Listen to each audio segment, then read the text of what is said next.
Bonjour à toutes et à tous, bienvenue pour ceux qui nous rejoignent en direct pour ce numéro 38 de l'entonnoir du Bitcoin. On est très content voilà, de vous retrouver encore en ce dimanche après-midi. Aujourd'hui, on a trois sujets qui, comme l'a dit Roxy, sont peut-être un peu techniques tous les trois, mais voilà, on va quand même s'en sortir. Je crois en nous, surtout avec la communauté à côté pour apporter son petit grain de sel à chaque fois. Du coup, au menu, qu'est-ce qu'on a aujourd'hui? Donc, on a un premier sujet qui concerne une proposition d'amélioration de Bitcoin, donc la BIP numéro 324. Et en gros, l'idée de cette BIP, c'est d'amener du chiffrement sur la couche peer-to-peer de Bitcoin. Donc, vous le savez, les nœuds, ils échangent plein d'informations entre eux sans arrêt. Et actuellement, ces informations sont échangées en clair.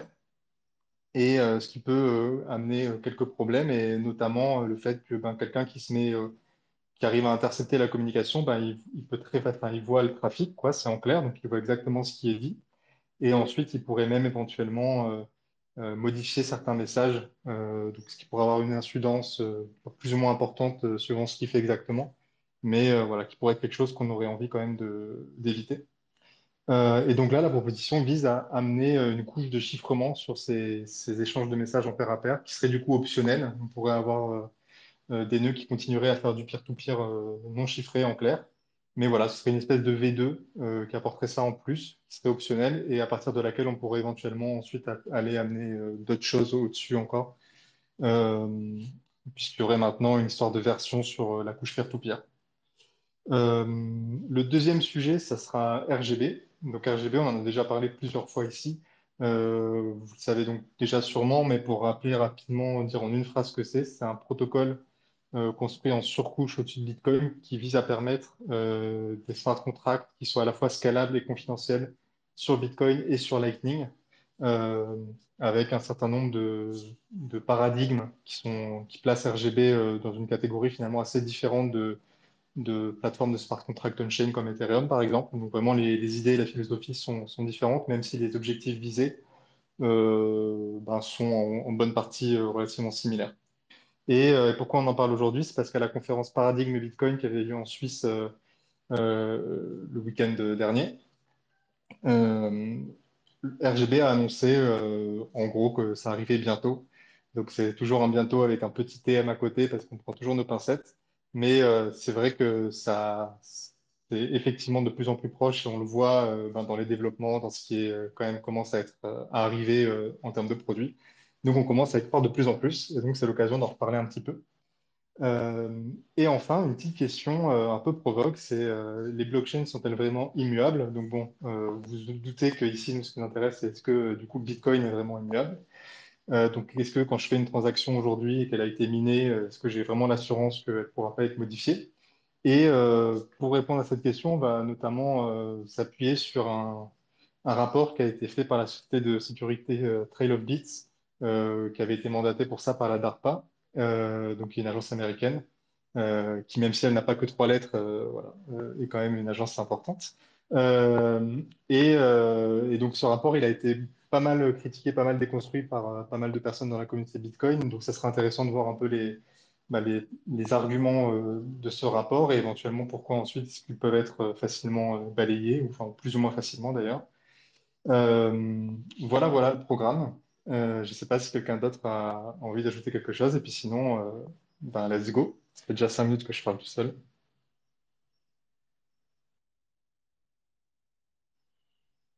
Super. Du coup, on peut commencer avec le premier sujet qui concerne du coup BIP 324, qui, comme je le disais, ambitionne d'ajouter du chiffrement sur la couche peer-to-peer de Bitcoin.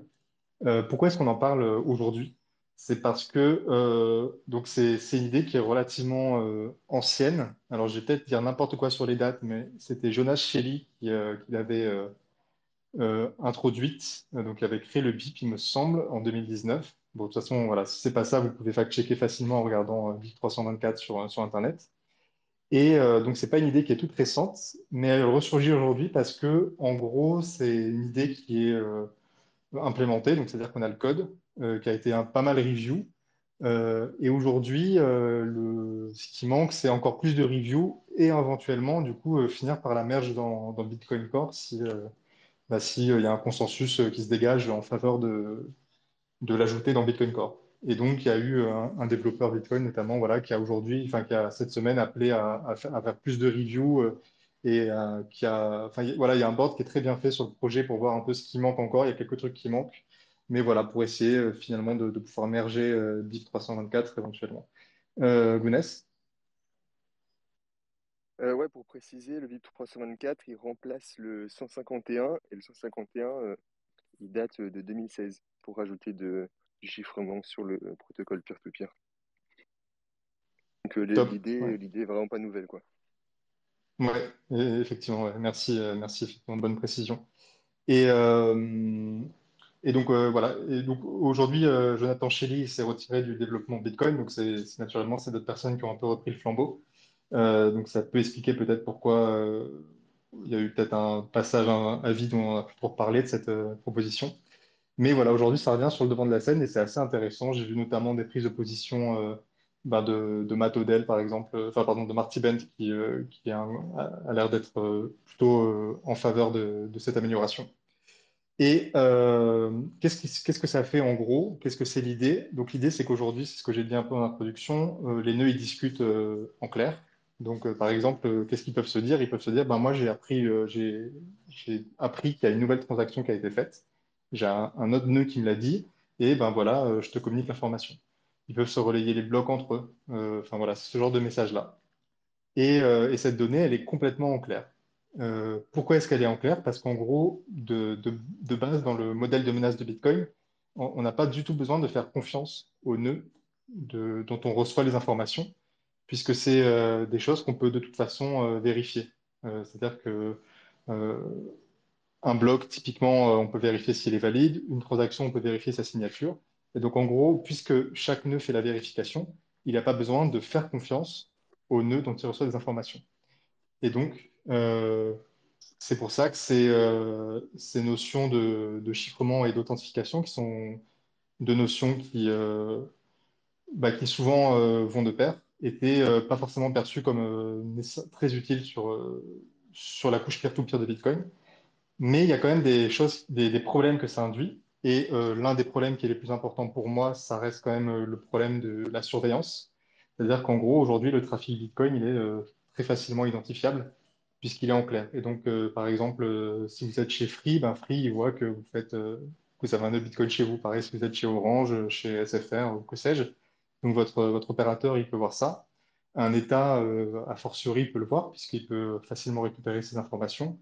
Et puis toute une gamme d'acteurs plus ou moins importants peut avoir accès à ces informations. Tout Ouais, ça, ouais, juste pour préciser, tout ça, c'est dans l'hypothèse où le nœud n'utilise pas un protocole par-dessus, un réseau genre comme Tor ou E2P.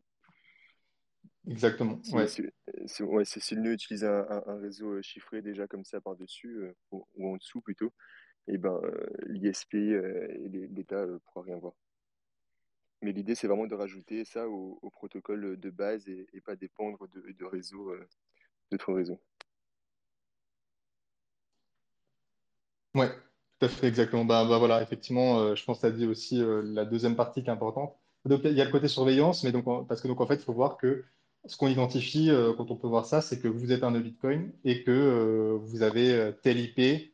On peut même, alors là, il faut commencer à avoir un peu plus comment dire, d'infrastructure, mais on peut même, en utilisant des analyses temporelles des messages que vous envoyez, commencer à essayer de deviner un peu quelles transactions sont les vôtres et quelles ne le sont pas, etc. Donc là, c'est des trucs un peu plus poussés. Mais voilà, ça peut poser des petits problèmes de ce genre-là. Euh, et enfin, il y a un autre truc qui est que éventuellement, quelqu'un pourrait se servir de ça pour s'interposer entre un autre nœud auquel vous êtes connecté et qui est honnête et vous envoyer des faux messages. Et donc, ou bien faire de la rétention d'informations et ne pas vous envoyer certains messages. Et donc, Ce que tu décris, voilà, ouais. Ce que tu décris vas-y. là, en fait, c'est une conversation qu'on avait eue dans un autre, dans une autre discussion. C'est typiquement les DPI, là, les Deep Packet Inspection. Donc, c'est des équipements réseau très intelligents qui pourraient éventuellement, ça c'est le modèle de menace un peu extrême, mais qui pourrait intercepter tous les messages et par exemple euh, enlever par exemple toutes les transactions. Euh, là, le sujet, c'est pas de dire vérifier transactions, c'est que si tous les messages que tu reçois, bah, il n'y a pas de transaction, voire pas de bloc.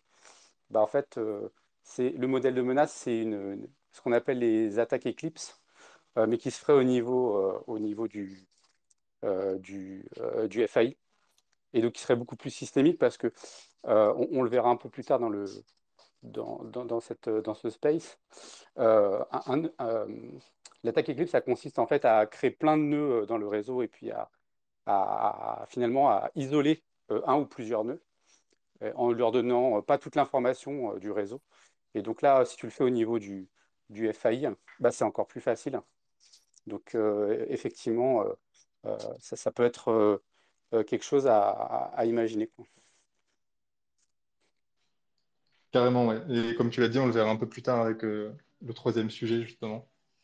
Et comme l'a très bien dit Lounès, effectivement, on pourrait se dire que bah, finalement, ça n'a pas vraiment de sens de s'en occuper au niveau vraiment dans le protocole Bitcoin, au niveau de la communication peer-to-peer, euh, puisqu'on peut le faire très bien avec des trucs comme Tor ou avec un VPN, même si avec un VPN, du coup, faites confiance aux fournisseurs de VPN, ce genre de choses.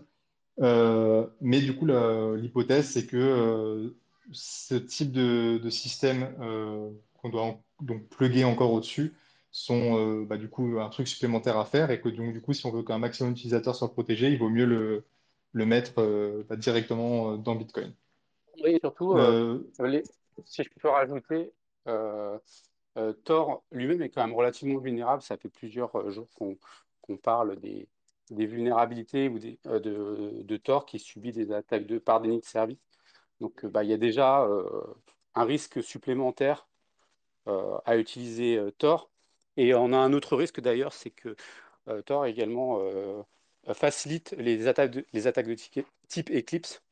Euh, donc, euh, à trouver des moyens pour se passer de Tor à long terme, bah, c'est peut-être pas si bête que ça. Alors, on parle d'I2P actuellement, mais je peux vous dire que sur I2P, pour l'instant, il n'y a pas beaucoup de nœuds.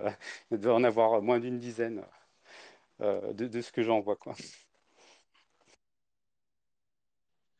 yes, ouais, effectivement, ça peut faire sens de se passer bah, de réseau tiers parce que à chaque fois, il y a aussi la notion bah, de dépendance et de surface d'attaque qu'on accroît d'une certaine manière. Donc voilà pour la présentation. Je ne sais pas déjà si vous avez déjà un avis. Peut-être que certains ici ont un avis tranché pour ou contre cette proposition. Sachant qu'il faut aussi noter que du coup, comme je l'ai déjà dit, mais ça introduit quand même aussi toute la notion de versionning sur le peer-to-peer, avec dans l'idée qu'il y a ce premier pas qui est de rajouter du chiffrement non authentifié optionnel, et qu'ensuite, éventuellement, on pourrait ajouter aussi de l'authentification optionnelle, qu'on pourrait ajouter d'autres choses encore au-dessus en tirant parti de ce versionning sur la couche peer-to-peer. Roxy?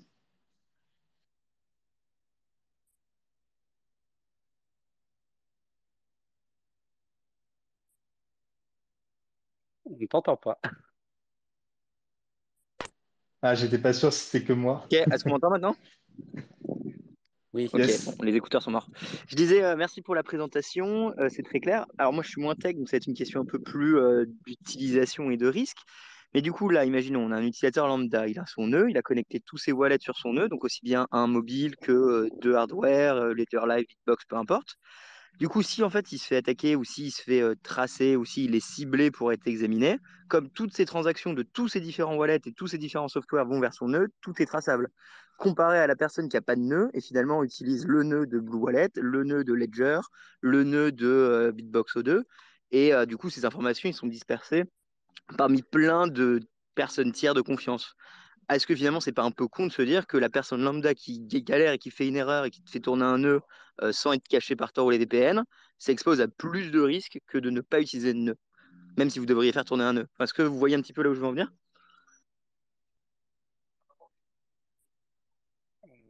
Alice, je sais pas. Ouais. Bah, ce qu'il faut bien voir, à mon avis, c'est que je dirais que pas vraiment, enfin, il ne s'expose pas du tout à plus de risques, même à moins, je dirais. Parce qu'en fait, le nœud Bitcoin, ce qu'il fait, c'est il récupère l'intégralité des blocs, l'intégralité des transactions, etc. Et ensuite, il va servir les informations intéressantes pour tes wallets.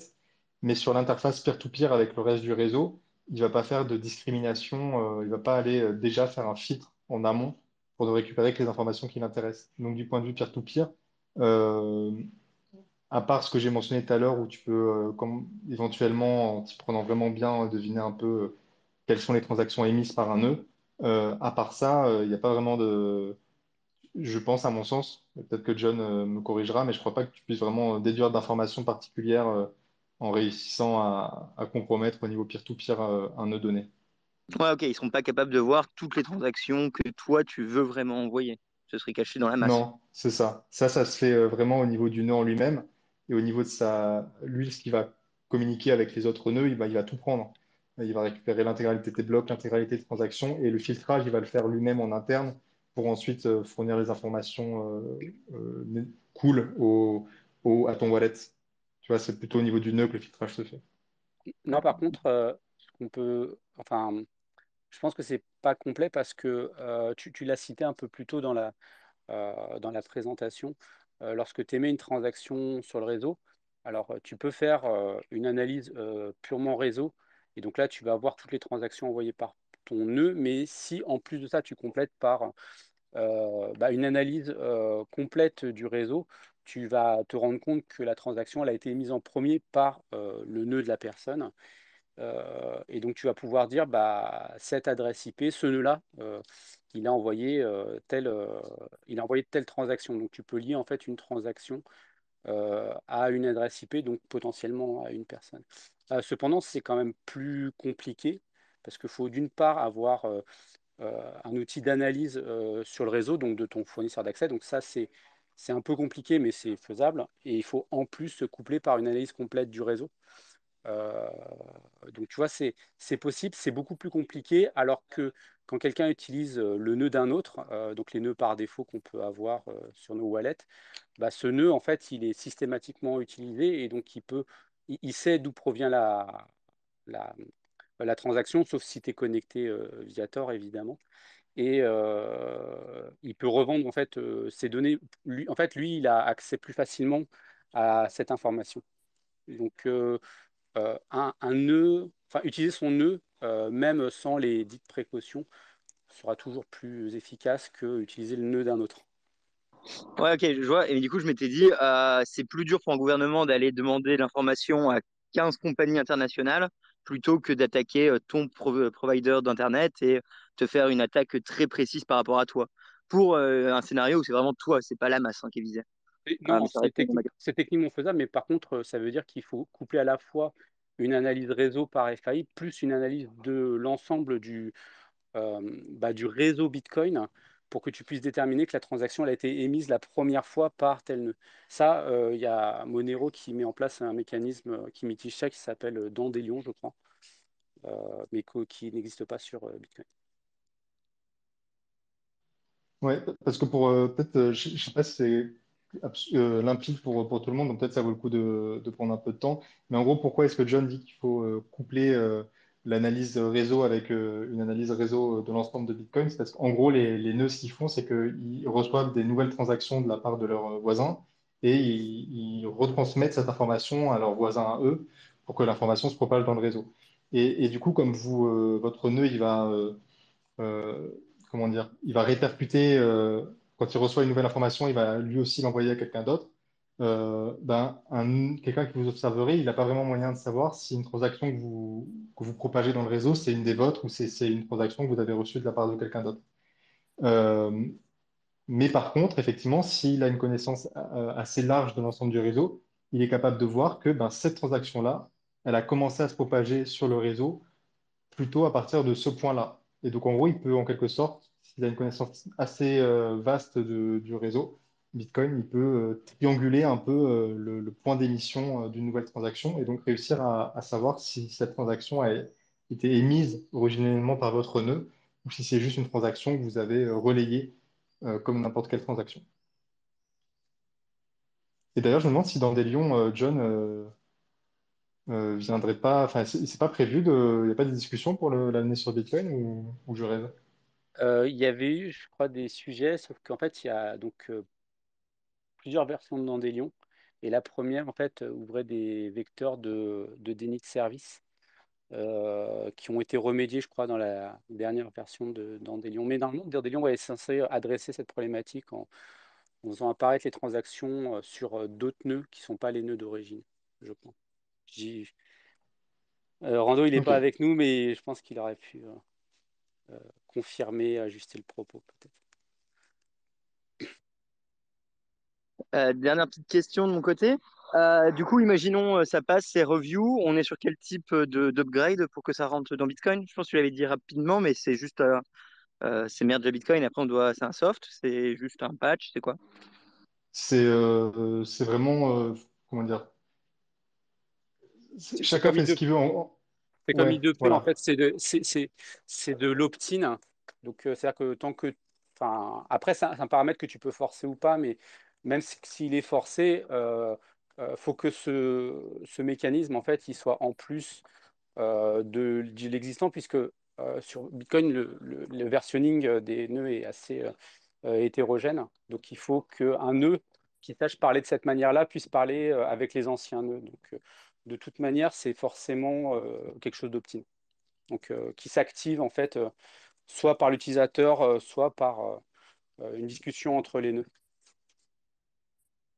Et d'ailleurs, c'est vraiment voilà, marqué dans la spec et traduit dans le code de l'amélioration que même un nœud qui maintenant implémente le chiffrement, enfin, je redis ce que vient de dire John, hein, mais c'est assez important, il va continuer à avoir parmi ses peers, donc parmi les nœuds avec lesquels il communique, des nœuds qui sont encore sur la version non chiffrée, pour être sûr que ça va pas aboutir à comment on dit en français, une séparation en plusieurs sous-réseaux qu'on veut pas du tout voir arriver. Donc voilà, de ce point de vue-là, c'est vraiment c'est opt-in, l'utilisateur choisit et ça n'a pas d'impact sur le consensus ou général ou quoi que ce soit. Par contre, ce qui serait intéressant de voir, et donc moi, j'ai pas regardé du tout le BIP, mais tu décrivais le fait en analyse de réseau, on peut détecter facilement un nœud Bitcoin, ce qui est juste. Avec ce chiffrement, est-ce que on cache suffisamment les métadonnées ou en fait, en gros, est-ce que on peut quand même pas déterminer en fait que c'est du Bitcoin qui transite? À mon sens, c'est difficile de complètement cacher ça. Mais du coup, je sais pas si tu as regardé ou pas. J'ai regardé rapidement et je saurais pas dire à quel point. Enfin, en gros, dans l'ambition, clairement, c'est ce qui est visé et c'est ce qui a été pris en compte dans la manière de designer le BIP. Et après, ce que je sais pas vraiment dire aujourd'hui, là, c'est si le code, dans les faits, va traduire ça en pratique. Mais dans l'idée, effectivement, c'est que tu puisses pas distinguer les messages d'un truc random, voilà, complètement, enfin, pseudo-aléatoire, quoi. Et donc, à partir de ce moment-là, c'est plus compliqué quand même de l'extérieur de dire que ça, c'est du trafic Bitcoin, alors que ça ressemble quand même vachement à un truc aléatoire.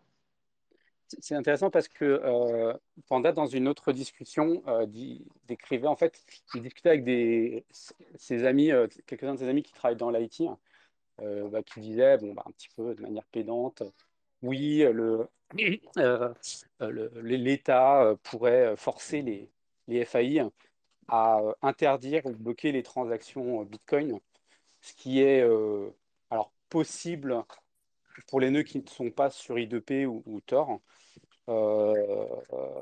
Et donc, si ce mécanisme, si BIP 324 en fait était en capacité vraiment d'obfusquer même l'utilisation de Bitcoin, ça voudrait dire qu'on se protégerait plus efficacement encore de cette menace qui, bon, on va pas se mentir, elle est un peu extrême, elle est un petit peu bizarre. Mais tout du moins, ce serait quand même assez pertinent à mon sens, quoi. Ouais, et pour préciser aussi, les données des paquets, ce sera des bytes pseudo-aléatoires. Et du coup, un attaquant, il ne pourra pas distinguer ces données-là de bytes complètement aléatoires. Et du coup, ça permet, c'est pas le, le scope de ce BIP-là, mais après, une fois qu'on aura ces bytes pseudo-aléatoires, on peut imaginer rajouter par-dessus, simuler en fait du trafic HTTP ou SSH, ou en fait c'est simuler ces paquets qui sont en fait des paquets Bitcoin en d'autres types de paquets pour complètement obfusquer ce qu'on fait. Ouais, ça c'est très stylé. Et il y a même aussi, bon là c'est plus de la science-fiction, mais l'idée que éventuellement d'autres protocoles qui peuvent être peut-être perçus comme subversifs pourraient implémenter ce genre de truc aussi. Et du coup, en fait, en gros, tout ressemblerait à du SSH ou du HTTP et ce serait, enfin voilà, personne serait vraiment capable, en capacité de dire ce qui se passe exactement. Non, non, c'est pas de la science-fiction. Il y a déjà des mécanismes, genre, pour bypasser les firewalls de Chine, il y en a qui utilisent des tunnels ICMP, donc qui sont utilisés entre autres parkings. Mais du coup, des pays qui voit de l'ICMP, en fait, se rend pas compte que il y a derrière du SSH, du Tor, etc. Donc, c'est pas tant de la science-fiction que ça, et il y a déjà des mécanismes Ouais, qui se mettent en place. ce que je voulais dire par science-fiction, c'est que pour pour maximiser l'efficacité, il faudrait qu'en gros, tous les protocoles fassent en sorte que tout ressemble à peu près la même chose, tu vois. Et donc, ça voudrait dire qu'il y a une convergence vers une manière commune de faire cette obfuscation. Alors que je pense que, ben, comme d'habitude, il va y avoir 15 implémentations différentes d'obfuscation. Et donc, du coup, peut-être que ben, si tu n'obfusques pas exactement de la même manière, tu peux extraire une signature, même avec l'obfuscation. Euh, mais même si c'est sous-optimal, c'est toujours mieux d'avoir 15 obfuscations différentes que aucune. Voilà, du coup, je sais pas s'il y a d'autres réactions. Là, ça fait déjà une demi-heure qu'on est sur ce sujet. Qui en fait, et voilà, peut-être pour conclure, cette VIP, elle m'a l'air personnellement pas forcément très controversée, notamment bah, parce qu'elle est complètement optionnelle. Enfin voilà, chaque utilisateur peut choisir ce qu'il fait. Donc je sais que Solstead, on en a un peu parlé, lui, il est plutôt contre, mais après, il est pas, je pense pas comment dire, il irait Il cherche à contre être vent et marée convaincu. pour. C'est ça. Et parce qu'effectivement, il y a des, comment dire, il faut pas vendre cette Bible, je pense, pour ce qu'elle n'est pas. Et effectivement, il y a pas mal de trucs que d'habitude du chiffrement permet d'éviter, comme par exemple, je l'avais évoqué au début, mais le fait de se prémunir d'une attaque man in the middle où quelqu'un pourrait venir modifier des paquets. Bah ça, finalement, ça marche quand on a du chiffrement et de l'authentification, parce que comme ça, on est en capacité de se rendre compte que le man in the middle, il n'a pas la bonne identité. Alors que là, si on a juste du chiffrement, bah, il faudrait un autre canal de communication avec notre peer supposé pour pouvoir établir qu'il y a effectivement eu bah, quelqu'un qui s'est mis au milieu et qui, du coup, n'a pas la bonne identité. Donc, identité au sens de, pour faire simple, de clé publique, on va dire. Euh, et là, ça serait pas le cas. Là, c'est du chiffrement pur parce qu'on veut garder l'aspect vraiment anonyme et permissionnel de Bitcoin. Donc, on veut pas qu'il y ait d'aspect d'authentification a priori. Mais par contre, effectivement, pour tout ce qui est contrer la surveillance étatique, la surveillance de masse, etc., bah là, je trouve que ça marche plutôt bien et que, à mon sens, c'est plutôt, ça vaut le coup quoi, d'avoir ça dans Bitcoin. Voilà, voilà. Donc, n'hésitez vraiment pas à demander la parole. C'est en bas à gauche. Si jamais vous voulez intervenir, vous avez envie d'apporter une remarque ou d'obtenir une précision. Et sinon, je vais faire une tranquille transition vers notre deuxième sujet, qui concerne du coup RGB.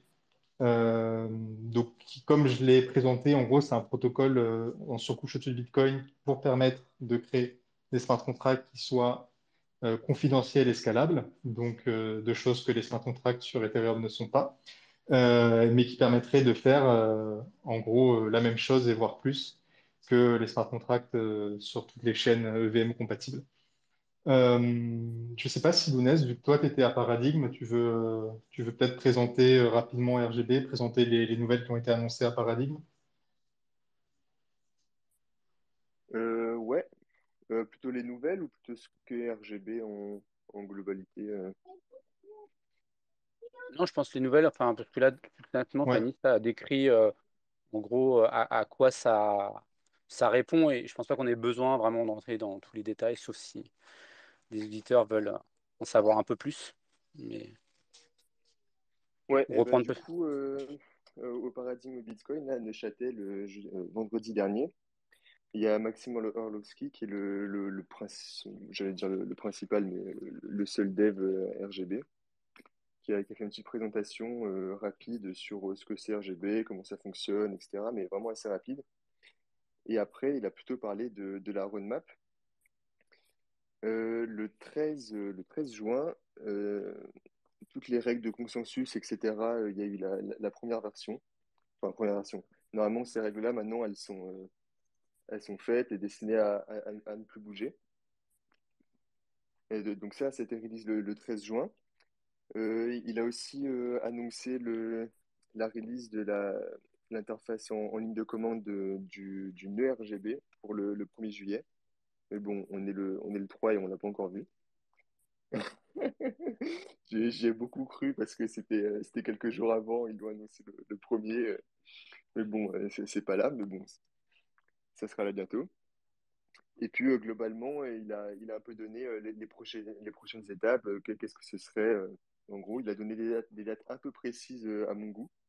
Déjà la première, ils n'ont pas trop réussi à la tenir, donc on verra ce que ça va donner. Mais globalement, courant juillet, il y a le contraire GB20 en clin d'œil à l'ERC20 sur Ethereum pour faire des assets sur RGB qui sera disponible. Après, le mois prochain, il me semble, il y aura le RGB20 pareil, mais sur Lightning. Et si je me rappelle bien, euh, je me rappelle plus, bougez pas, j'ai envie de regarder ma photo comme ça sera plus clair. Hop, voilà. Oui, voilà, c'est ça. Le 1er septembre, à peu près, ils disent les tokens dans les Lightning Channels. Et une fois que Maxime ait fini de présenter RGB, puis donner un petit peu les gros points de roadmap pour le protocole en lui-même, il y a Olga Ukolova qui a fait une présentation plutôt, elle, sur Pandora.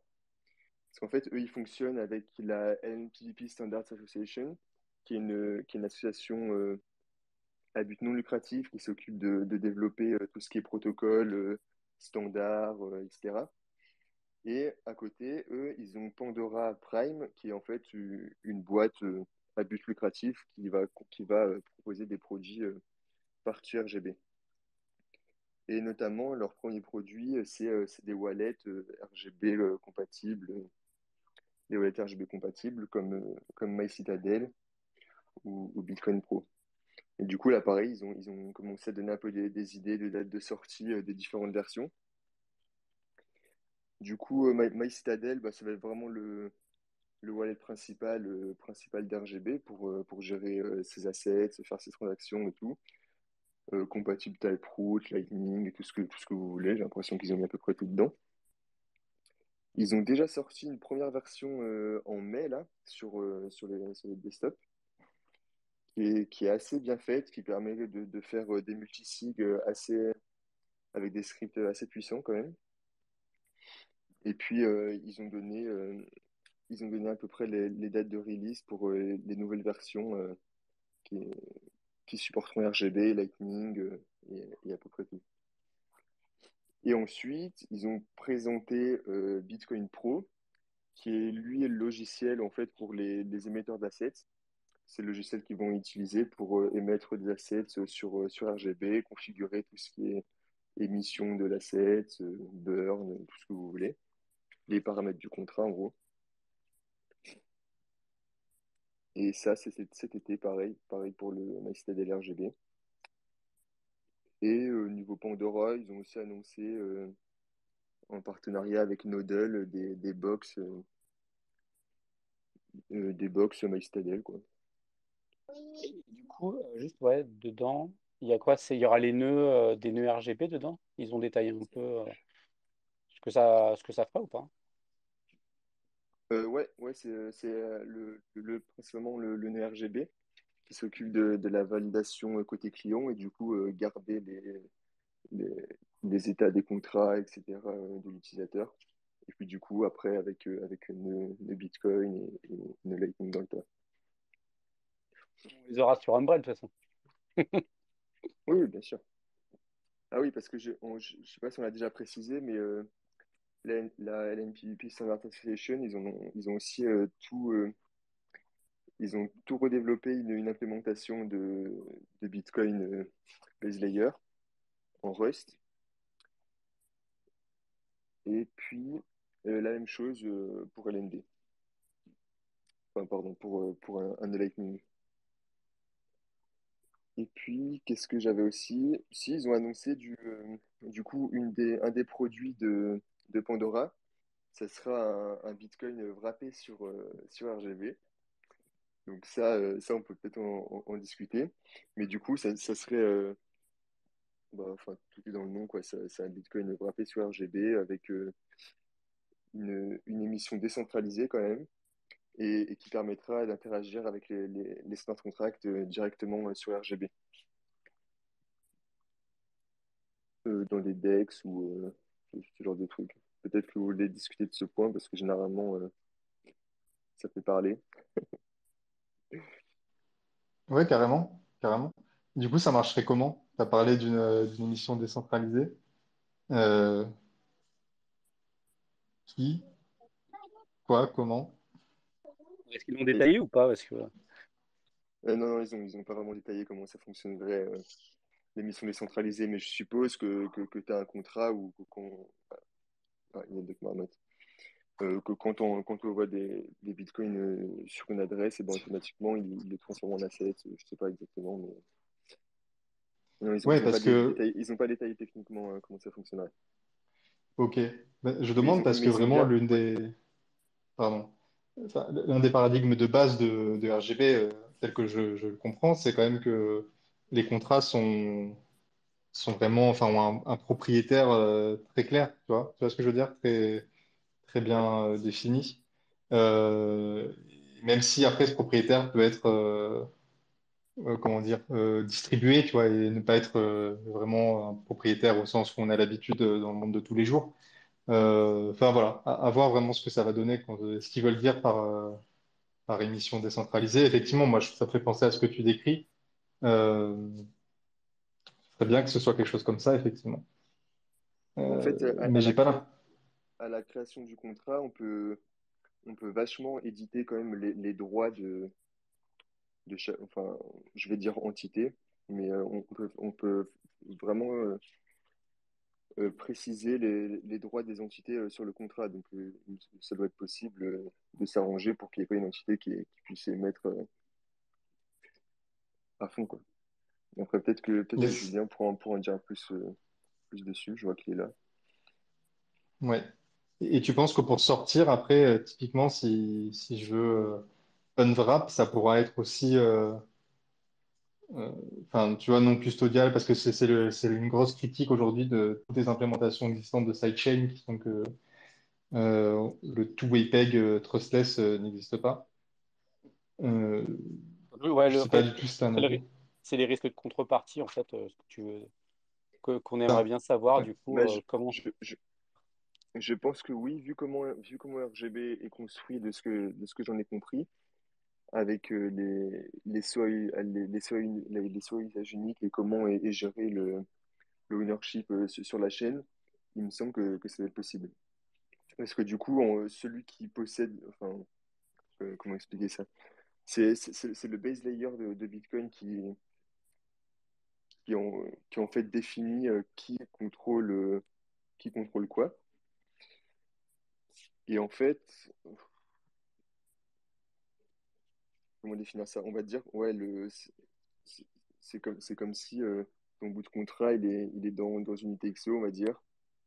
Et du coup, t'as les bitcoins qui vont avec. Je suppose que si tu fous des bitcoins dans un contrat, ils suivent l'UTXO au fur et à mesure des changements d'état. Et si tu veux le sortir, bah, tu les récupères. J'imagine ça comme ça. J'ai pas bien réussi à l'expliquer, mais enfin, ça doit être possible. Vas-y, Julien, là, vas-y, prends la Non, parole. C'est toi l'expert il a RGB, là. il a la flemme, je lui ai déjà demandé. Après, faut pas s'étonner qu'on dise de la merde sur RGB, hein, Julien, hein. Et donc, du coup, voilà pour le Bitcoin wrappé RGB. Et par la même occasion, ils ont aussi annoncé que du coup, Pandora émettra des stablecoins sur RGB. Euh, du coup, euh, du coup, Bitcoin avec issuance décentralisée, le franc suisse, US dollar et euro. Par contre, ça sera centralisé forcément, qui dit fiat décentralisé. Là, je suis un peu dubitatif, honnêtement, parce que autant développer des outils, c'est open source, c'est une chose, mais euh, avoir des réserves de change pour les redeems de stablecoin, c'est un autre job. Donc après, bah, ça viendra peut-être pas tout de suite, mais enfin, voilà, c'est quand même une activité à part entière, quoi. Ouais, Alors autant qu'il le fasse sur sur un wrapped coin, on peut le comprendre, mais tu vois ce que je veux dire? oui, je comprends carrément. C'est pas du tout la même. Ça fonctionne vraiment pas du tout pareil, quoi.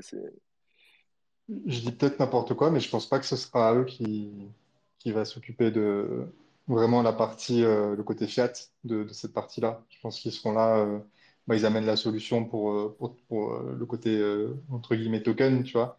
Mais enfin, je pense que c'est pas pour rien qu'à la base, vraiment, il y avait Bitfinex. Alors ça a été compliqué après, donc je sais pas du tout si ce sera toujours Bitfinex qui ferait cette partie du business ou s'il faudra un nouvel acteur, ou si même je dis n'importe quoi et que ça sera eux qui s'en occuperont aussi. Mais effectivement, ça me paraît tellement être une activité complètement différente que ça m'étonnerait que ce soit eux qui la prennent en charge aussi.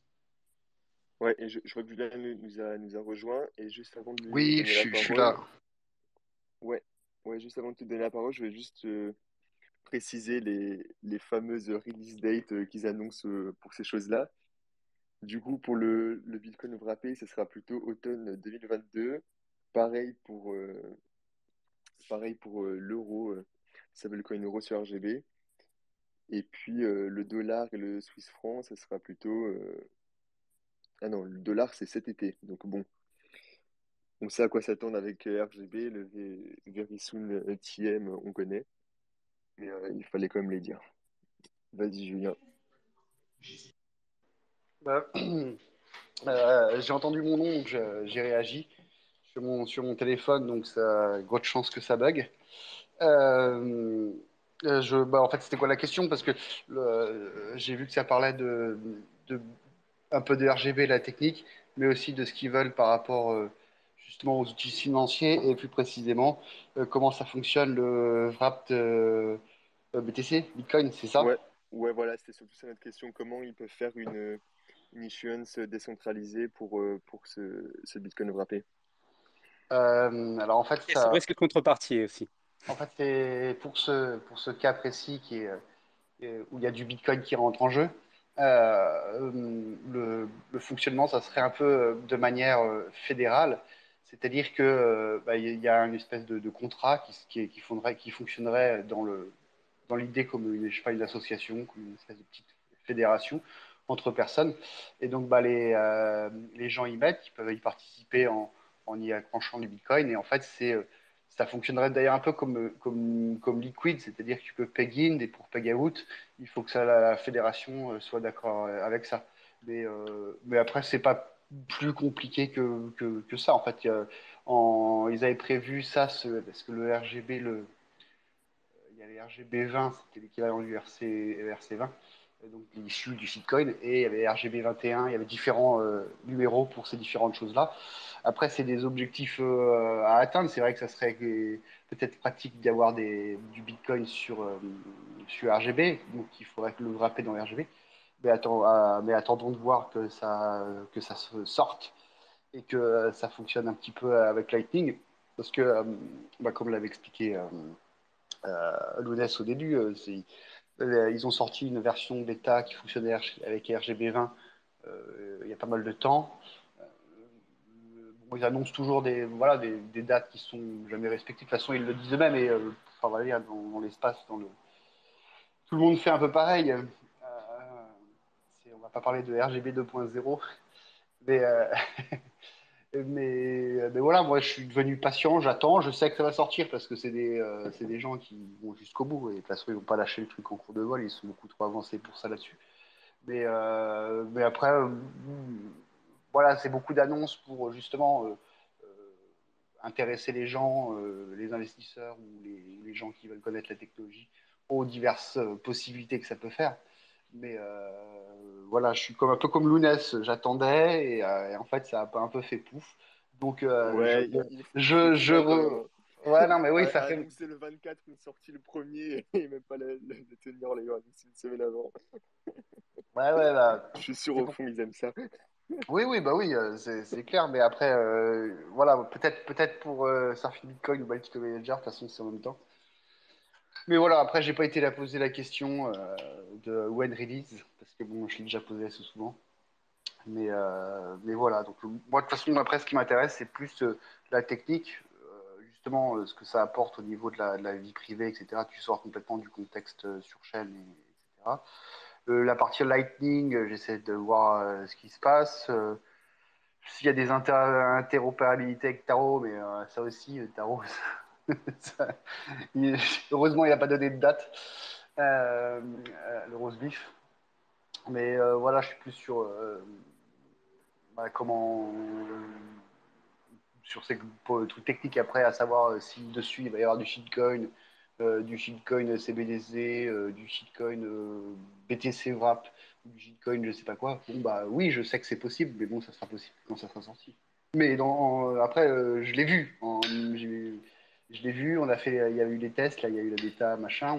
On a quand même essayé tous ces petits cas d'utilisation là. Donc, c'est des choses qui marchent, mais après, voilà, Maxime, il cherche à avoir quelque chose qui s'approche beaucoup de la perfection. Tant mieux pour lui, puis bon, tant pis pour les dates. Mais, euh, mais après, voilà, le truc, c'est que c'est un peu ce qu'il expliquait, c'est une fois qu'on lance le protocole de cette manière-là, c'est un peu figé, c'est un peu ossifié. Et c'est exactement le problème qu'il y a par rapport à la version bêta ou aux premières versions qui sont plus vraiment compatibles. Donc, ça l'embêterait voilà, de devoir hardforker tout le truc. Enfin, hardforker, entre guillemets, dans le contexte RGB, donc c'est juste un fork. Mais ça l'embêterait de devoir tout changer alors que voilà, les spécifications sont correctes. C'est tout. Mais après, Ok, je suis d'accord avec toi, Lunès. Hein, il faut faudrait acheter des cravaches. Et donc, on s'achète tous une cravache. Et quand on les voit surfer, on tape dessus avec nos cravaches. Comme ça. En priant, en faisant, tu vois, on danse autour d'eux et on fait RGB. Voilà. ouais, et autre question, tu sais si c'est Pandora qui gérera la partie fiat ou alors ils vont passer par des plus grosses institutions pour ça, pour les stablecoins Ouais. francs suisses, euros, USD, tout ça. Bah, je pense qu'ils préféreraient passer par des partenariats. De toute façon, Mhm. pour faire ces choses-là, il y a besoin d'avoir des contreparties, des réserves dans ces organismes que c'est difficile pour des entreprises d'y toucher, donc tu es obligé de faire des partenaires. C'est pour ça, après oui, que je t'avais entendu parler de Tether, et donc de l'histoire qu'ils avaient eue avec Tether. Et bon, il y avait eu un peu de popcorn avec John Carvalho, mais, euh, mais oui, pour l'USD, ils veulent faire de l'USDT. L'USDT, il y a déjà en fait l'accord avec Tether, et Tether sont toujours OK pour, euh, pour mettre leur Tether sur leur USDT sur RGB. Après, je ne sais pas les autres. Je ne sais pas s'ils font des choses avec du SDC. Je- Peut-être, mais après, je pense pas ils vont pas. Après, je suis pas dans leur tête, hein, puis je suis pas dans leur stratégie commerciale surtout. Mais je vois peu l'intérêt pour eux de s'embarquer là-dedans, alors que c'est pas du tout ce qu'ils font. C'est des cypherpunks qui sont beaucoup plus sur des questions de protection de vie privée et pas forcément des questions de faire des pirouettes marketing parce que tu t'appelles je sais pas qui, là, d'où Kwon, et que tu as perdu l'argent de tous tes clients. Ça les intéresse pas, ça. Donc je pense pas qu'ils le fassent. Ok, ouais, ouais, ça fait sens.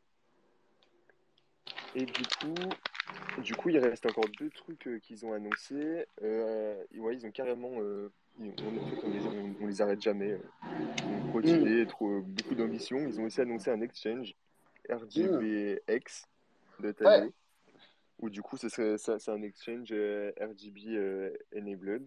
Pardon, Mhm. je dis n'importe où. Et où tu peux échanger des assets, trader, etc. Mhm. Sans password, login, qu'avec des pubkeys, tout ça. Et autre truc, exchange centralisé, du coup, il me semble. Et Oui. dernier truc, des chats et paiements dans MyCitadel qui marchent par-dessus le réseau Lightning. Oui, bah, en fait, il y a... Quoi, j'ai pas compris ce que moi t'as dit des. Du chat et du paiement dans MyCitadel, le wallet. Oh non, pas le chat Lightning, c'est pas possible. Ah ouais, On sait, voilà. on sait C'est... pas. Non, mais il y a des choses qui peuvent être très utiles avec Lightning au niveau du chat. Après, moi, je suis pas pour du tout non plus, hein. Mais bon, après, c'est Non, toujours... non, c'est une fausse bonne idée. Voilà, c'est une fausse bonne idée. Mais bon, après, il y a des gens qui aiment bien loler 5 minutes en mettant des satoshi dans leurs messages, je sais pas quoi. Pour ce qui est de l'échange RGBUX.io, on avait déjà eu une avant-première à la sortie de la bêta. Ils nous avons montré un peu le fonctionnement, mais c'était le fonctionnement de comment fonctionnait l'échange. Donc, c'était un échange décentralisé, c'est-à-dire que c'est plutôt une marketplace où tu vas te trouver des offres, et donc tu peux t'y connecter pour répondre aux offres. Ok. Alors, ce qui est intéressant, c'est qu'en fait, c'est fait exprès, mais en fait, t'es obligé voilà, de dévoiler des contrats et des choses dans cet échange, et c'est tout à fait normal, parce que pour pouvoir vendre un token, il faut bien le dévoiler. Mais il y a des gens qui posent des questions. Ah oui, mais vous avez un échange, mais comment ça on dépose des informations sur le contrat, donc ça ne maintient plus la vie privée. Mais oui, quand on veut vendre quelque chose, il faut en faire la publicité, sinon ça ne marche pas. Donc il y a ça. Donc ça, on avait déjà eu la démonstration. Le rajout de pas de login un peu à la Doster et compagnie. Bon, bah, je pense que c'est ça, ce sur quoi ils bossent pour le rendre accessible et permissionless. Après, sur le chat, je n'ai pas été regardé, pour être tout à fait honnête, parce que c'est comme c'est un sujet qui m'intéresse pas, j'ai pas été voir. Ok, bah merci. Et quand tu as des plans bêta comme ça, il faut me mettre dans la boucle, hein. Oui, oui, bah Après, c'est vous les faites en live, non? oui, En bah workshop et voilà. tout. Ouais, c'est pour ça. C'est ça. Moi, j'ai fait les retweets à l'époque quand c'était le moment où ça sortait toutes ces choses-là. Bon, maintenant, ils sont dans le dur du travail. Et puis bon, après, ils ont un karma de merde, hein. Ils tapent la guerre dans le pays, une collaboratrice qui est morte. Enfin, bon, c'est l'autre qui se pèse le bras. Enfin bon, c'est un peu. Ils ont un mauvais karma. Pour l'instant, on espère que ça ira mieux l'année prochaine. Mais l'année précédente, quand on a tout sorti les trucs, moi, j'avais filé tous les liens, tous les retweets. Mais bon, on en reparlera à Surfin s'il faut faire un contenu français sur le sujet ou pas, un jour ou l'autre.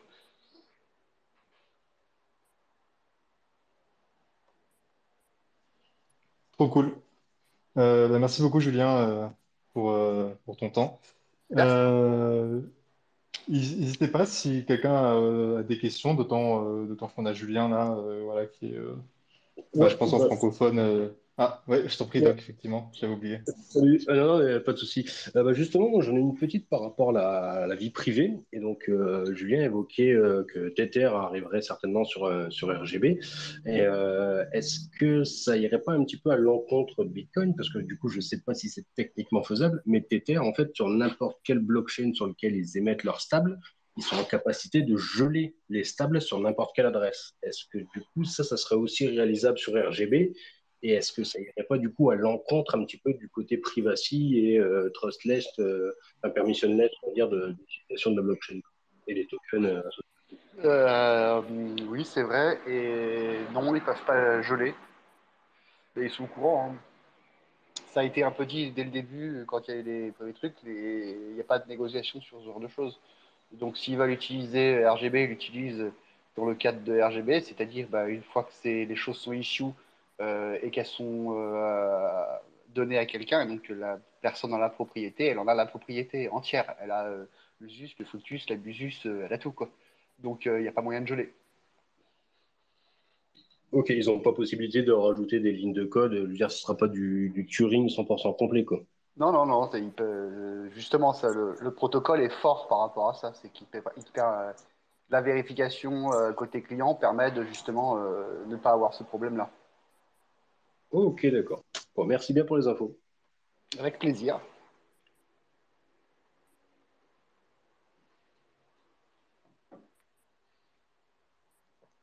Tip top. Bah voilà, n'hésitez pas à intervenir si vous reste d'autres questions, d'autres remarques, etc.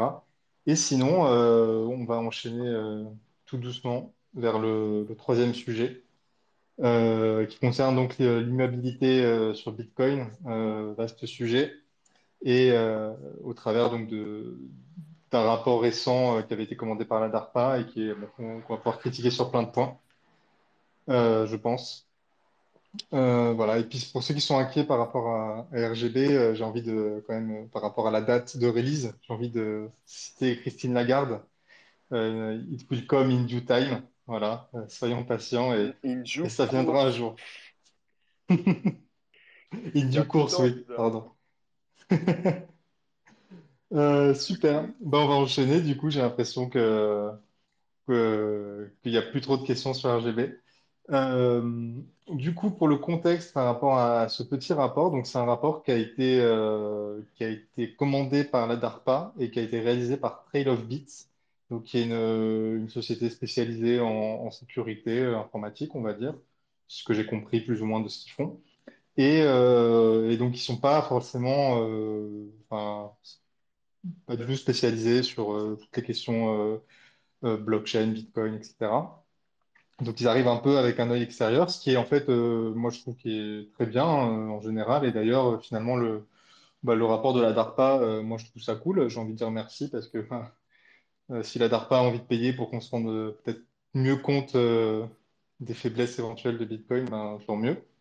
Euh, mais le problème, c'est qu'effectivement, le rapport présente plein de choses comme étant des gros problèmes, des vulnérabilités, alors que c'est des choses qui sont discutées depuis des années et qui en fait ne s'avèrent pas être de si gros problèmes que ça, au moins sur Bitcoin, parce qu'effectivement, on peut arguer que certaines des critiques formulées pourraient s'appliquer éventuellement sur d'autres chaînes.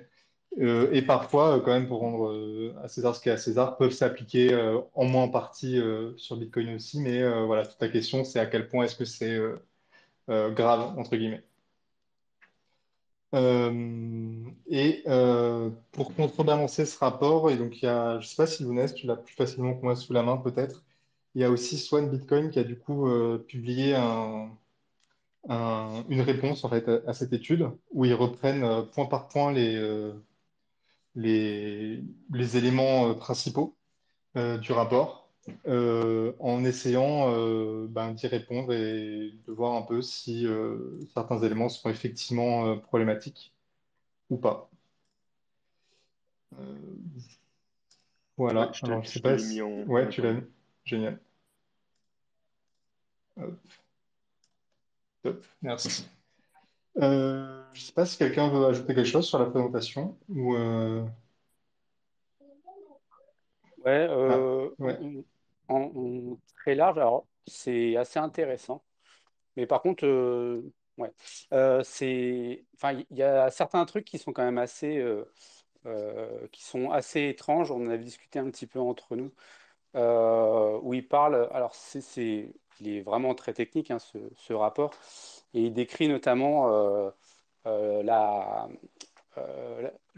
l'impact de la latence du réseau et enfin l'impact que peut avoir la latence du réseau sur euh, la, la probabilité de faire un fork et donc de mener une attaque à 51% à moindre coût. Et donc il y a un petit schéma à l'intérieur où on voit qu'avec un certain nombre de secondes de latence supplémentaire, l'attaque à 51% baisse, enfin, le seuil baisse drastiquement. Et donc ça appuie sur un autre rapport qui n'était pas accessible, même pas par achat, quoi. Donc il y avait des éléments qui posait quand même un certain nombre d'interrogations. Ce qui posait aussi comme interrogation, c'était la centralisation du code et donc des vulnérabilités qu'il pourrait avoir dans le code. Et j'ai envie de dire, bah, comme n'importe quel développement, enfin, c'est de l'ingénierie logicielle, je veux dire. S'il y a des bugs, bah, ça ne fonctionne plus, hein. Euh, et également sur de la cryptographie. Donc, je vous invite à lire vraiment le rapport et de lire donc la réponse de Swan Bitcoin, qui essaye de répondre un peu point par point aux éléments, où en fait, il y a des choses qui sont de fait vraies, mais qui ne sont pas forcément relevantes. Et après, c'est la question toujours de dire est-ce que Bitcoin est invulnérable? Non, mais par contre, est-ce que c'est le plus, enfin, est-ce qu'il est très résistant? Oui. Donc c'est toujours un petit peu le biais, comment on appelle ça là, le biais du nirvana. Dans le sens où on dit, faut que ce soit parfait ou rien du tout. Donc le rapport me fait un peu penser, à ça, quoi. Carrément. Yes. Bah, merci. Si on peut peut-être euh, essayer peut-être plutôt que de prendre le rapport dans le sens de l'articuler différemment, moi j'ai l'impression qu'il y a quand même il y a quelques en gros grandes catégories d'attaques qui sont imaginées dans le rapport. On peut commencer par exemple par les attaques type Eclipse, puisqu'on en a déjà parlé, où l'idée c'est qu'en gros, vous allez réussir à créer plein de nœuds Bitcoin. Donc des nœuds Bitcoin, c'est des nœuds en l'occurrence qui vont pas être des nœuds qui vont miner. Donc c'est des nœuds, vous pouvez en lancer 50 avec un coût marginal assez faible. Et donc du coup, vous pouvez en créer plein. Et donc effectivement, il n'y a pas vraiment de protection civile au niveau des nœuds Bitcoin qui ne minent pas. Et donc, vous pouvez, si vous faites bien votre coup, éventuellement réussir à faire en sorte que le nœud d'une cible soit uniquement connecté en peer-to-peer à vos nœuds à vous. Et donc, vous pouvez contrôler les informations que ce nœud va recevoir. Et donc, par exemple, c'est une attaque qui peut être faite contre des poules de minage en ciblant spécifiquement les nœuds qu'utilisent les poules de minage pour collecter les transactions, on peut réussir à ne plus rien leur envoyer ou bien leur envoyer des trucs un peu bidons ou voilà, agir par ce biais-là. Et c'est présenté par les auteurs enfin, c'est l'impression que j'ai en lisant le rapport comme quelque chose qui est très facile à faire et qui va marcher sans problème, contre lequel le pool ne va pas réagir. Et donc, du coup, une fois qu'on a réussi, ben, c'est bon, c'est plié, Bitcoin is dead et YOLO. Alors que dans les faits, pas du tout. D'une part, moi, ça me paraît pas si facile que ça à faire parce que bah, les pools qui existent, ben, leurs nœuds, ils sont déjà connectés, ils sont déjà bien connectés à pas mal de peers différents. Et il y a vraiment une asymétrie très importante parce qu'il suffit qu'il y ait un peer auquel il soit connecté qui est honnête pour que l'attaque, elle soit complètement inefficace. Et Donc, il faut... probablement que les poules de minage sont connectées également entre elles, parce que en fait, la connexion, elle se fait automatiquement. Elle est faite de telle manière qu'elle se connecte à énormément de sous-réseaux différents pour éviter une attaque via le réseau. Mais on peut également faire de l'ajout manuel. Et je pense que quand tu es un pool de minage, tu as intérêt à te connecter manuellement à d'autres pools de minage, bah, ne serait-ce que pour recevoir rapidement les blocs et pour pouvoir repiquer le travail, recommencer le nouveau travail quand un nouveau bloc a été émis. Donc, ils clairement. sont à minima très connectés entre eux. Ils ont un intérêt objectif à le faire. Donc, faire une attaque Eclipse contre un pool de minage, ça me paraît pas, vraiment, enfin, extrêmement difficile à faire. L'attaque Eclipse, elle est plutôt en général utilisée pour attaquer des nœuds plutôt de particuliers, voire de commerçants, ce genre de choses. Et ça reste très très difficile à faire, quoi. Faut pas croire. Et c'est plus facile à faire sur Tor hein, que sur un réseau ClearNet. Donc c'est effectivement quelque chose qui est connu hein, et on le découvre pas, quoi. Je veux dire. Carrément, ouais. Et d'autant que enfin, la cible qui est désignée ici, qui est les poules de minage, on comprend qu'elle est choisie par les analystes là, du rapport parce que effectivement, ça serait là où il y aurait un impact vraiment potentiellement systémique sur le réseau si c'était possible. Mais en plus, ça ignore complètement le fait que bah, les mineurs, ils se connectent pas entre eux pour la propagation des blocs uniquement par le biais du réseau peer-to-peer Bitcoin. Ils ont aussi des réseaux dédiés, bah, comme par exemple Fibre. Donc, c'est pas la fibre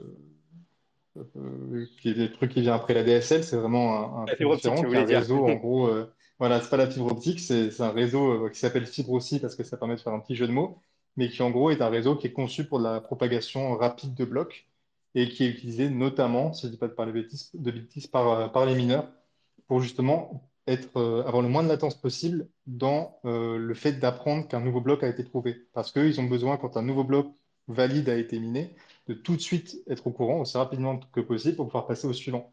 Et donc, ils ont ce réseau qui est un réseau différent du réseau Bitcoin peer-to-peer et qui leur permet ben, d'être au courant de ces choses vraiment le plus vite possible. Et c'est là aussi que l'argument de propagation que tu évoquais, John, là où ils ont observé que, donc d'après eux, les temps de propagation, qui sont ceux du réseau peer-to-peer, du coup Bitcoin, font que pour de vrai, on a un hash rate réel qui est plus vers 40, enfin, qui est vers 98% du hash rate observé. Mais en fait, il est, à mon avis, rendu plus ou moins caduque si tu as suffisamment de mineurs qui utilisent des réseaux de communication et de propagation des blocs rapides comme Fibre, plutôt que d'utiliser uniquement le réseau de propagation peer-to-peer Bitcoin. Donc pour ce côté-là, ça donne un peu l'impression ben, on arrive, on a débarqué, on a fait une analyse qui effectivement est poussée. Voilà, on voit qu'ils ont voulu faire les choses bien, mais en fait qui manque un peu la biblio, quoi, le fait d'être conscient que c'est des trucs qui sont pas nouveaux, que ça fait des années qu'il y a plein de gens qui en discutent et que ben, ce problème-là, il a déjà été analysé, il y a déjà une réponse, alors qui est dans certains cas partielle, et effectivement, il y a des cas où ils mettent le doigt sur quelque chose qui est en train d'être amélioré. Typiquement, l'absence de chiffrement dans la communication au niveau des poules, ça c'est Stratum V2 quoi, qui corrige pas mal de trucs et dont on a parlé déjà plusieurs fois ici. Donc on voit enfin, clairement, je pense que le travail a été fait de manière consciencieuse parce il y a certains points où ils visent juste, puisque c'est des choses sur lesquelles les bitcoiners sont en train de travailler actuellement. Mais il y a des points où bah, ils n'ont pas peut-être suffisamment creusé ce qui avait déjà été fait et ce qui est déjà connu. Alors après, je sais pas à quel point c'est facile de trouver des informations parce qu'il y a le côté un peu éparpillement. Mais, euh, mais voilà. Roxy? Ouais, merci pour tout ça. Je me posais la question du coup, est-ce que tu sais si du coup ils parlent de Stratum V2 et des solutions en footers, en notes ou en mode amélioration à venir? Et deuxième question, est-ce qu'ils ont parlé avec des experts de l'industrie? Parce qu'ils l'ont fait de leur côté, c'est très bien, au moins c'est impartial.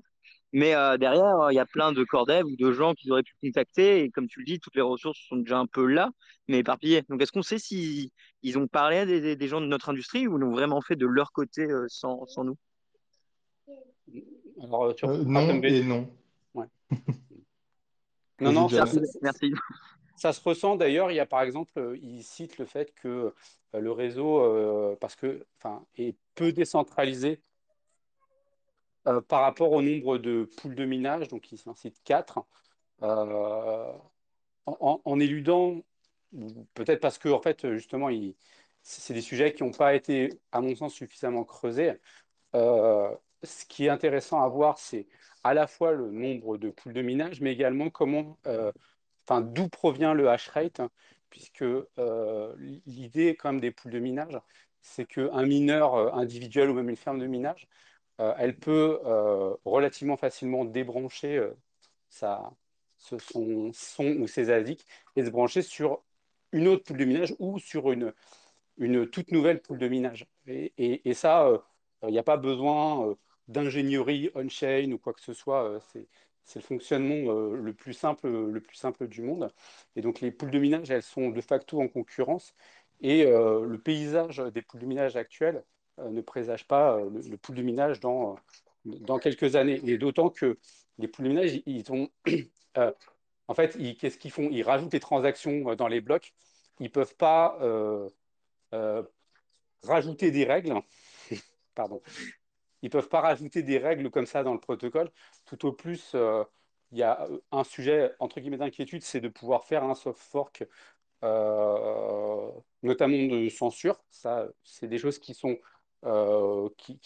identifiées. Mais enfin, voilà, ils appuient sur quelque chose qui est connu et en fait, ils surévaluent en fait la problématique apportée par les poules de minage. Et ça, encore une fois, enfin, voilà, ils mettent vraiment comme si c'était quelque chose d'extrêmement important, un aspect de centralisation, alors que on est complètement le côté, enfin, l'état d'esprit des gens qui sont skin in the game dans Bitcoin, quoi. Ça leur permet peut-être après de dire Bitcoin doesn't work, we need to fix it, c'est BDC. Après, j'ai une question pour moi. Est-ce que si ils avaient vraiment trouvé une vulnérabilité importante, ils l'auraient disclose dans le report? Moi, je sais que je l'aurais pas disclose. Donc après, voilà. Ils ne sont pas aller Non, mais vraiment dans le détail ouais. parce ils citent par exemple des risques de bugs dans le logiciel, ce qui est, oui, enfin dans l'absolu, on peut très bien, on a des bugs qu'on connaît d'ailleurs dans le logiciel et qui devront être corrigés d'ici là. Mais ils vont pas jusqu'à analyser le code ou voilà, en fait, ils voient vraiment des grands ensembles et en gros, c'est tout ce qui a été vu. Et à mon sens, alors je suis peut-être naïf, mais ils vont pas trop, hormis s'ils regardent le code et qu'ils regardent, enfin voilà, une vulnérabilité qui n'aurait pas été connue, mais ils vont dans les modèles de menaces, ils vont pas en découvrir de nouveaux, quoi. Guillaume, si jamais ils en ont trouvé une, au meilleur acheteur, ils la vendent et Bitcoin c'est mort, hein. Ils vont pas gentiment nous la patcher. Enfin, je pense que tu t'en doutes et tu sais que c'est ça la réponse. Ouais, mais c'est toujours pareil. Tu sais, il y a des gens qui découvrent des soi-disant vulnérabilités. Il y avait un hacker écolo qui pensait pouvoir DDoS le réseau Bitcoin en ajoutant des fausses transactions dans le réseau.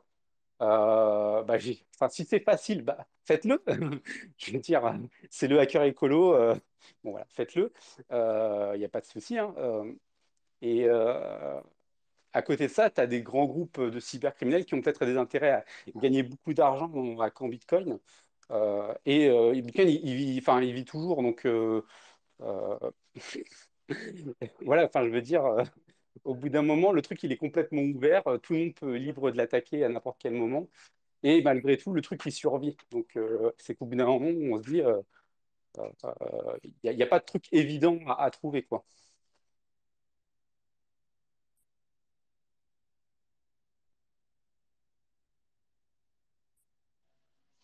Carrément. Enfin voilà, moi je pense aussi effectivement. Ouais, je pense que de toute façon, Guillaume, c'est un peu par provoque et pour faire l'avocat du diable, comme tu le fais si bien à chaque fois euh, que tu dis ça. Mais effectivement, Bitcoin, c'est le plus gros honeypot monétaire et financier en existence aujourd'hui. Donc, s'il y avait une vulnérabilité à l'instant où elle est trouvée, elle est exploitée, il y a des chances. Euh, donc voilà, ouais, pour les attaques Eclipse. À noter aussi que comment dire, si on arrive à éclipser soit un mineur, soit un nœud, par exemple le nœud d'un marchand, concrètement, ben, il y a enfin, deux grosses choses qu'on peut faire, à mon sens. Peut-être que si vous en voyez d'autres, n'hésitez pas à intervenir. Mais soit on peut lui couper l'accès à l'information et donc ne plus rien lui dire, soit on peut lui filer de fausses infos.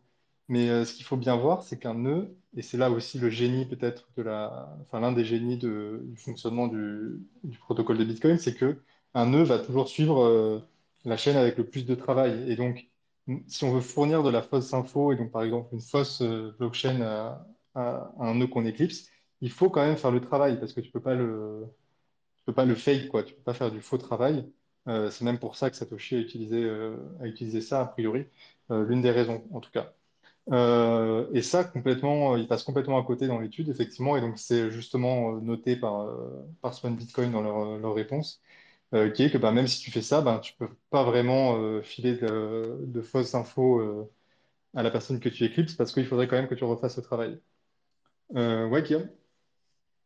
Ouais, puis de toute façon, on en a déjà pas mal discuté entre nous.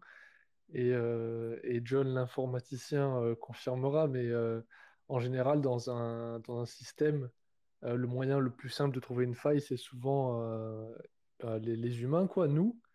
Et je pense que pour Bitcoin, c'est exactement la même chose. Et je pense qu'au-delà des modèles de menaces qu'on a identifiés, qu'on n'avait pas identifiés, etc., le modèle le plus simple aujourd'hui de menace, ça reste quand même la communauté, ça reste quand même aujourd'hui la gouvernance, et on en a déjà parlé plein de fois entre nous, mais c'est juste pour rappeler que voilà, euh, avant tout, Bitcoin, au-delà du code, au-delà des nodes, etc., bah, c'est nous. Et donc, tant qu'on reste soudés, tant qu'on adhère tous aux mêmes idées, le protocole, entre guillemets, il reste défendable sur le long terme, quoi. Et je pense que c'est ça le plus important.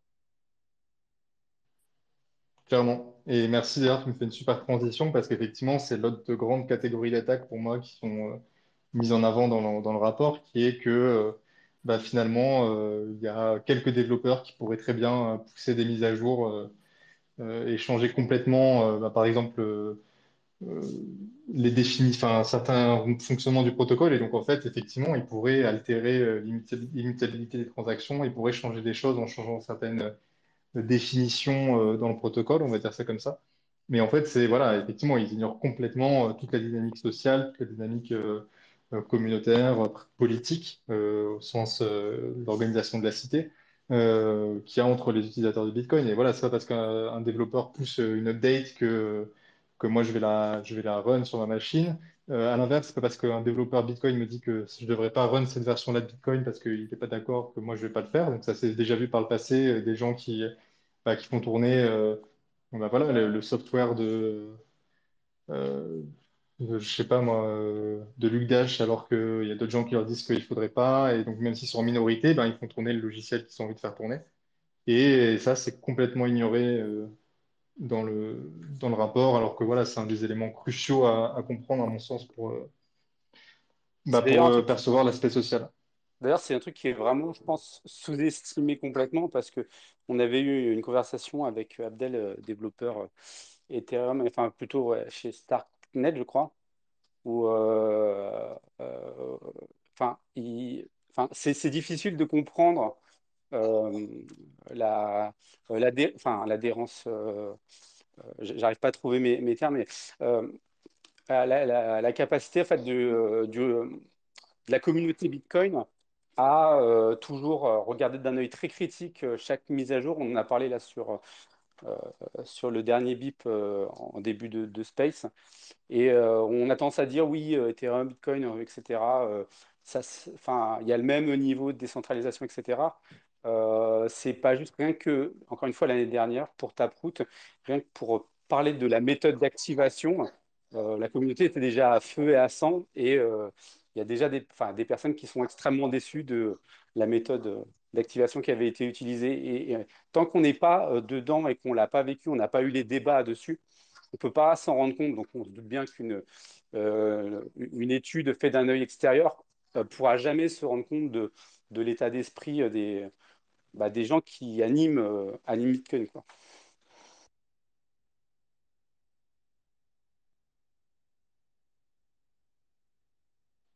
Ouais, alors que par contraste, sur Ethereum, c'est vraiment, on est beaucoup plus dans une approche où c'est les devs qui poussent la mise à jour et si tu fais tourner un nœud, il faut que tu l'acceptes parce que sinon, tu seras rejeté du consensus parce que c'est un fonctionnement uniquement par hard fork. Puis après, il y a aussi toutes les bombes de difficulté, etc., qui elles Ouais, j'allais vont citer ouais, plutôt les bombes de difficulté voilà. qui te forcent de toute manière à faire la mise à jour. Sur Bitcoin, on dit, il n'y a rien qui oblige à faire mise à jour, mais il vaudrait mieux les faire. C'est quelque chose quand même le profil des gens qui font tourner les nœuds entre Bitcoin et Ethereum est pas du tout le même. C'est comme World of Warcraft.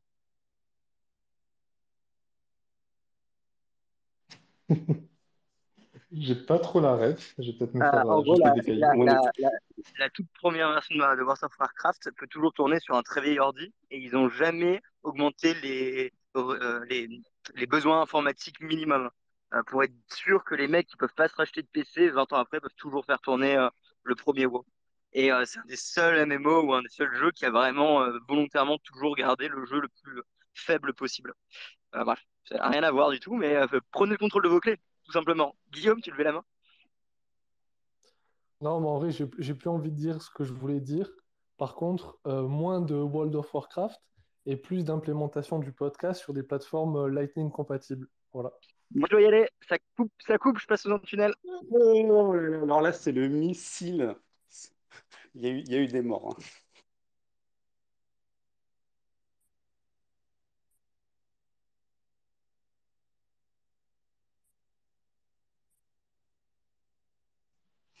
Top.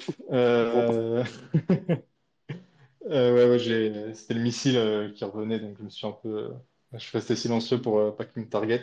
Je sais pas si quelqu'un a envie d'ajouter quelque chose sur le papier ou plus généralement d'ailleurs sur ben voilà, tout ce dont on vient de parler. Moi, je pense, enfin, pour moi, j'ai fait un peu le tour. Effectivement, comme John l'a dit, je vous invite vraiment à lire avec attention, d'une part, le rapport qui est un peu technique, mais qui se lit quand même. Et puis d'autre part, évidemment, la réponse qu'a faite Swan, qui se lit bien aussi et qui permet de rapidement résumer la réponse qu'on peut faire aux points principaux du rapport. Ouais, Random? Oui, bonjour. Bah, moi, c'était pour poser une question, donc je vais vous laisser terminer votre truc d'abord. non, non, vas-y. Ah, d'accord. Bah, du coup, c'était pour parler de la couche de chiffrage pair à pair qui va être intégrée pour Bitcoin. Je ne sais pas si ça va vraiment être utile, puisque de toute façon, comment dire, les données en fait qu'on va faire des transactions, etc., elles sont déjà transparentes. Donc, enfin, quel est le risque principal en fait de laisser ces communications de son nœud entre guillemets en non chiffré, quoi?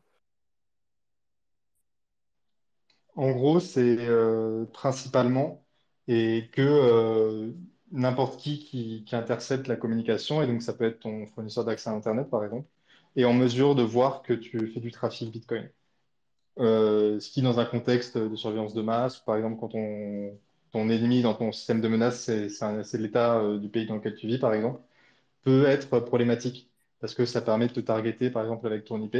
Si vraiment tu vas en mode clear complet et que tu n'as pas de trucs qui obfusquent ton IP, ce genre de choses. Mais ça règle pas le, Et le donc, problème qui est, comment dire, le chiffrage, puisque en gros, le chiffrage, c'est pour justement avoir les données qui vont être, comment dire, transmises entre nœuds confidentiels.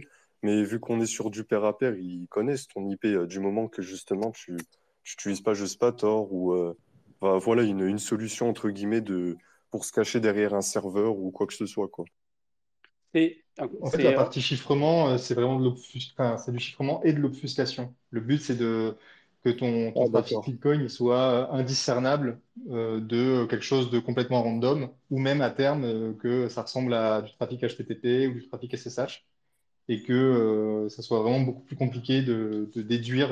Parce que là, actuellement, vraiment, quand c'est en clair, ben, enfin, voilà, SFR, il regarde, il voit ce que tu es en train de faire. Alors que voilà, là, le but, ça serait vraiment que ce soit ben, vraiment beaucoup plus compliqué de dire avec un certain degré de certitude que ben, là, il y a quelqu'un qui fait du trafic Bitcoin. Ok. ça, puis diminuer les métadonnées qu'on voit, je pense que c'est une bonne approche générale que quand on utilise Internet et les fournisseurs d'accès, de diminuer les métadonnées qu'on communique à travers la couche basse du réseau, euh, éviter la suppression via ce qu'on disait au début des DPI, de supprimer les transactions à la réception, puisque c'est le genre de choses qu'on peut faire et qui est plus compliqué à faire avec une couche de chiffrement. Donc voilà, il y a un certain nombre d'aspects. Et surtout avoir du chiffrement global sans avoir à dépendre de réseaux cassés comme Tor. Ouais, ça permet voilà, d'avoir entre guillemets, une bonne config qui est assez sûre pour tout le monde, quoi. Ouais, c'est un peu ça. Sachant que ça reste vraiment quelque chose de complètement opt-in, mais c'est l'idée de dire que on veut pas que tu vois les gens ils soient obligés de se prendre la tête à faire tourner en plus Tor ou I2P ou un truc comme ça. Et donc autant le mettre, même si c'est optionnel, directement dans Bitcoin Core. Comme ça, c'est fait. Et sur quel... Doc, ouais, vas-y. Et bon, en fait, justement, par rapport à cette question de chiffrement, ça va transiter par quel port réseau? parce que justement, ça serait bien effectivement pour le camoufler que ça passe par le port 22 ou directement le port 443, là où il y a franchement un trafic super large et on va dire un port qui ne pourra jamais être bloqué par les opérateurs. Parce que je ne sais pas si vous vous souvenez, il y a déjà de ça quelques années, ils pensaient mettre des services Internet un petit peu à la carte, du genre, on vous laisse profiter des ports 80, 443 et 53. Donc, pour ceux qui ne connaissent pas trop, c'est ce qui permet de surfer de mode traditionnel. Et après, si on veut accéder à d'autres ports, etc., il fallait payer des abonnements supplémentaires, etc. Le problème de ça, c'est que le port, c'est une chose et c'est légèrement insuffisant dans le sens où les équipements, ils savent dire le port et le protocole qu'il y a derrière. Et donc, si tu fais pas, tu mimes pas vraiment le protocole derrière, donc par exemple HTTPS, bah, tu seras toujours enfermé là-dessus. Mais ça, c'est des sujets sur la neutralité du net qui sont extrêmement vastes. Pour lequel il faut qu'il y ait une réponse à peu près cohérente. Donc, ce que disait Fanny, c'est justement de dire, essayer de trouver des manières un peu cohérentes pour obfusquer de manière générale l'accès à Internet et pas simplement genre l'accès à Bitcoin. Mais je vois ce que tu veux dire, hein. Ce que je voulais rajouter pour Doc par rapport au port, ce qu'il faut pas oublier, c'est qu'en fait, les ports, c'est juste des ports d'entrée et de sortie que toi, tu décides d'ouvrir. C'est pas vraiment comment dire, Ouais, ça, enfin, voilà, en Mais général, on t'inquiète, va Doc, t'ouvrir Doc, le port 443, etc., pour que ce soit généralisé, que ce soit du SSL, etc. Mais normalement, c'est toi qui vas choisir, entre guillemets, le port que tu vas ouvrir, etc. Et tu peux mettre à peu près n'importe quel protocole. Par exemple, je pourrais faire du FTP en 443 si il n'y a pas tout d'autres ça, comment dire, charges qui sont ouvertes ou quoi. je maîtrise, je parlais plus, on va dire, pour les personnes lambda qui installent un nœud chez elles. Ouais, ouais, j'ai capté, t'inquiète.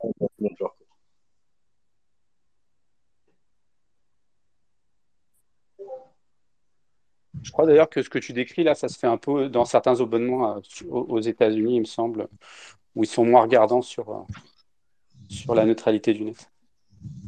Ouais. Après, je crois que c'est au Portugal, si je dis pas de bêtises, où genre tu as des forfaits, donc déjà c'est pas de l'internet illimité comme on connaît en France, et c'est genre tu as t'as des gigas, mais vers telle et telle plateforme, genre tu as le droit à 30 gigas vers YouTube, 10 gigas vers Facebook, etc., etc. Et après genre il te reste, je sais pas, admettons 30 gigas pour surfer vers ce que tu veux, quoi.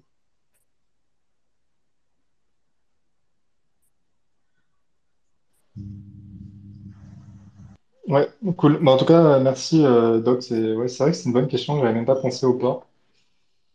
Marx ici, X, je vois qu'il nous a rejoint. N'hésite pas, ouais, si tu as une question effectivement à poser. En bas à gauche pour te démute. Ouais, salut, merci. Vous m'entendez bien parce que j'ai des écouteurs? Ouais, ouais, on t'entend. Ouais, non, non. Franchement, bah, moi, j'ai pas grand-chose à dire là tout de suite sur ce qui était. Vous êtes très, très dans le technique en fait, et en fait, je vous écoute parce que je vois qu'il y en a que je suis depuis un moment ou qui sont passés par des spaces que j'avais fait avant, etc. Parce qu'avec un copain, on fait une chaîne qui s'appelle, enfin, un Twitter, on a un Twitter qui s'appelle On sort des banques. Et en fait où on veut qu'en fait bah ici on est chez les initiés, mais le but c'est de toucher des gens qui connaissent pas grand-chose et qui comprennent l'intérêt des cryptos et surtout des cryptos privés avec qui se prépare. Et voilà, ça c'est juste une façon de me présenter. Après je sais pas si ça fait partie de la conversation que vous voulez. Les Yes, spaces, bah, ouais, non, les spaces, sont que hebdo et on parle de l'actualité Bitcoin et quelquefois c'est plus technique et d'autres fois c'est un peu on parle d'éléments moins techniques ou plus politiques, etc. C'est juste que ça fait longtemps qu'on n'avait pas eu fait de space très technique. Ça marche, ok, ok. Bah après, c'est vrai que c'est intéressant de parler de la macro pour comprendre l'impact que ça peut avoir sur les cryptos, en tout cas à court terme. Alors par contre, nous on parle pas de crypto, on parle de Bitcoin, hein. Oui, d'accord. Bon, Je vous ai bah, déjà je entendu verrai. parler de Pardon? J'ai pas entendu ça. Non, non, c'était une petite boutade envers John, rien d'important. Non, mais parce que on parle, Euh, enfin, tout le monde parle tout le temps de crypto, Donc, si on peut avoir un safe space, on parle que de Bitcoin, au moins ça contrebalance un petit peu ce qu'on entend à longueur de journée sur Crypto Twitter. Qu'est-ce qu'on entend à longueur de journée? Bah parce que dans le paysage On va de pas relancer ce l'actualité, débat, non, les gars? non, et puis on va arrêter, je promets, mais on entend Ah à ouais, je voudrais juste 90% du comprendre. Moi, je trouve que c'est bien de parler de crypto si on parle de courbe elliptique et tout. Oui, toi, tu veux juste chill Monero, on te connaît, reste à ta place. Mais il a raison, c'est bien Monero aussi, c'est bon. Bon, allez, J'ai pas Fanny, dit le contraire. De toute manière, Ouais. la crypto, c'est comme Internet, de toute manière. C'est-à-dire qu'à l'époque d'Internet, il y a eu des.